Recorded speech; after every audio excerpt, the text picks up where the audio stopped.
Gipresenta sa Police Regional Office 11 ang mga armas nga nakumpiska atol sa managlahing operasyon sa kapulisan sa reyon. Atong saro ng detalye niini sa live report ni John D. Esteban. John D.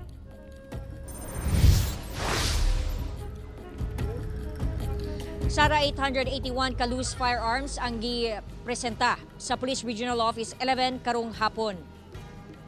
Gipangurahan kini ni Police Colonel James Cipriano, Officer in Charge, Deputy Regional Director for Operations, kauban si Comelec 11 Assistant Regional Director, Attorney Gay Enumerables.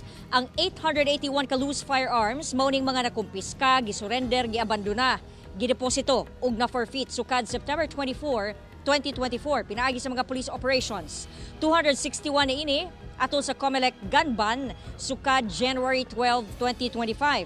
Ang mga nanag-iya og armas nga wa pay lisensya o na-renew giabisuhan sa PRO-11 nga i-deposit kini sa police station kay makonsidera kining loose firearms. Ugaling duna nay dokumento ay pa kini mabalik kanila.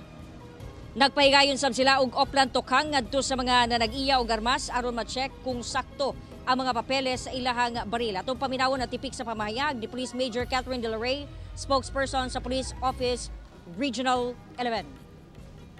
So, bakit madami? Kasi before pa sa election period, na-intensify na ng Regional Director na si Police Brigadier General yung campaign namin against loose firearms.